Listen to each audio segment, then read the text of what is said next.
Kali ini saya mau share tentang teori learned helplessness dari filsuf Martin Seligman ya.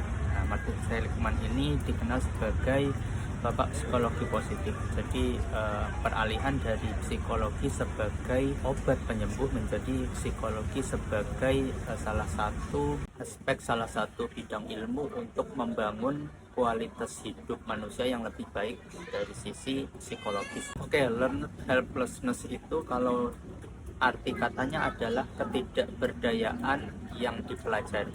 Tapi gambarannya gimana?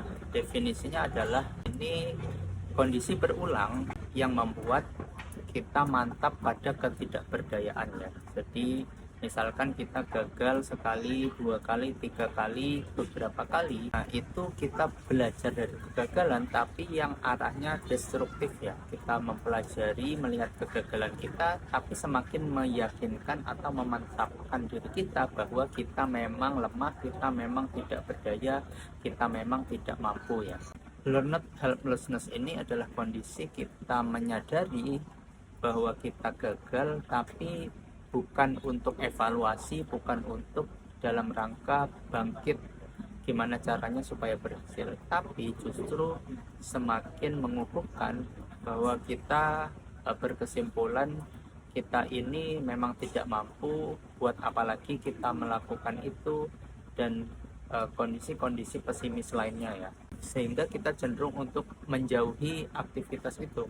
Nah, yang bahaya adalah kita baru sekali mencoba dan gagal, tapi kita sudah buru-buru menyimpulkan kita memang tidak mampu melakukannya, kita tidak cocok di sana, kita tidak punya tempat di sana, dan kondisi-kondisi pesimis yang merendahkan diri kita sendiri. Nah, terkadang kondisi pesimis yang kita ciptakan di dalam diri ini diimbuhi dengan dalih-dalih seperti kita ini realistis loh, kita ini tahu diri, kita ini tahu batasan. Kalau sudah jelas-jelas kita tidak mampu, buat apa melakukannya lagi?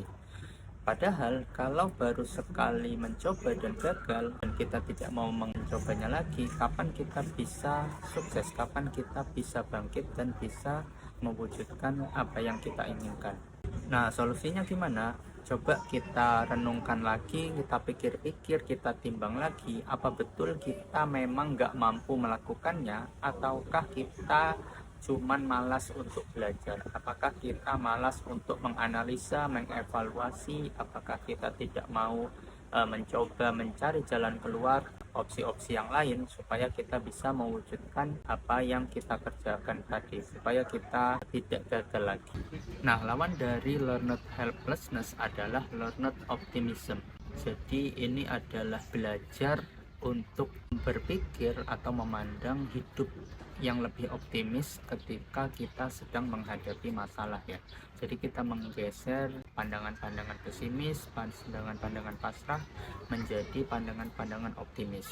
Nah, ini dengan peristiwa yang sama, dengan pengalaman yang sama, tapi dengan cara pandang yang berbeda, kita bisa mendapatkan hasil yang berbeda. Misalkan kita kegagalan, tapi ketika kita hadapi, kita tanggapi dengan optimis, itu akan mendapatkan hasil yang berbeda dibanding kita menghadapinya dengan sikap atau pandangan pesimis. Nah, caranya gimana? Kita bisa menggeser mindset yang pesimis menjadi mindset optimis ya, learned optimism. Martin Seligman meminjam teori ABC dari Albert Ellis ya. Jadi teori ABC itu adalah A-nya antecedent, B-nya belief, C-nya adalah consequence. Antecedent adalah peristiwa. Nah, kita mengalami peristiwa apa, kemudian belief-nya adalah pikiran atau pandangan kita, mindset kita, dan konsekuensi adalah dampak dari pensikapan kita, dampak dari pikiran kita. Kalau kita mengalami musibah, kita sikapi awalnya dengan pesimis, maka kita pikirkan konsekuensinya, dampaknya apa. Nah, kemudian mulai kita geser beliefnya menjadi yang optimis ya. Dengan pandangan yang lebih optimis, maka konsekuensinya atau dampaknya akan seperti apa. Nah, ini akan melatih kita secara pelan-pelan untuk mulai bisa menciptakan optimisme ya. menciptakan optimisme yang menggeser perasaan-perasaan, pandangan-pandangan pesimis dalam menghadapi masalah.